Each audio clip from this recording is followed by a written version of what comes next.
we do live in a culture where everybody feels victimized. Everybody feels burdened with victimization. Somebody's out to get them. There's always a villain. There's always a victim. I don't think that's the case. You know, you and I might get on this podcast and disagree with a few things. I actually had sharp disagreement and discussion with somebody I really respects and admires what we're doing here. We vehemently disagreed on some things that I shared. I sent her a private message on Instagram. We had a really quick discussion. I said, hey, here's my number. Like, shoot me a text. So she sent me a text. We had a little discussion. I'm like, hey, let's jump on a phone call this week. I know that we're not going to agree. There's two topics in particular, feminism and the concept of vulnerability. Those two topics specifically, her and I are not going to agree on, but we can have a discussion about it. And I think that's one of the biggest breakdowns in society today is that she's not my enemy.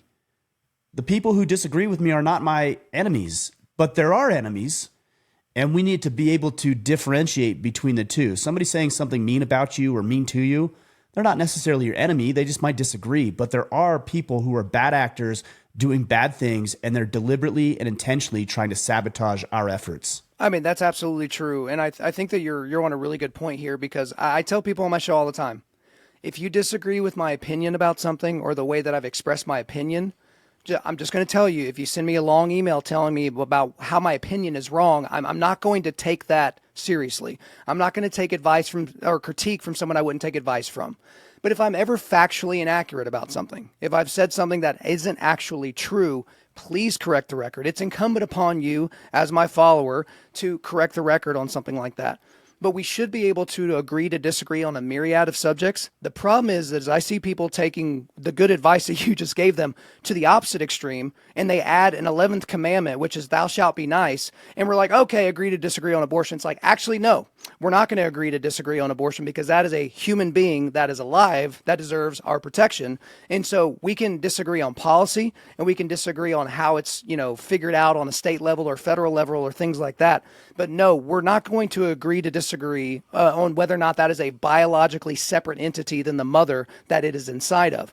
And I feel like we cede way too much ground to people on these subject matters because we're scared of the kerfuffle. We're scared of getting into a problem with people because we assume that every problem is going to go to level 10. But it's like we need to practice sitting in front of people that have a strong disagreement with us, and both of us trying to keep our heart rates down and our blood pressure low, and just figuring out where that goes.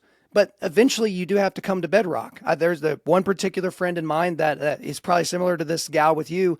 He and I disagree about everything except for a handful of bands and a handful of movies. But we love sitting together, having a cigar and a whiskey, and talking through the things we disagree on. Like, he's an atheist, I'm a Christian. Like, he thinks prog rock is good, and I think metalcore is the best ever. Like, and we just kind of go back and forth. But he and I have probably debated 5 or 6 hours on abortion. Just him and I, eyeball to eyeball. And we both can leave those conversations going, hey man, love you, have a good rest of your day, tell your wife I said hello. As opposed to what we see on social media and these man on the street interviews where it's people like literally almost coming to fisticuffs over a subject matter that is incredibly important. But it's like, if you can't elucidate it in a way that can change a heart, that can logically destroy an argument, it's like, dude, you're just making noise. That's enough.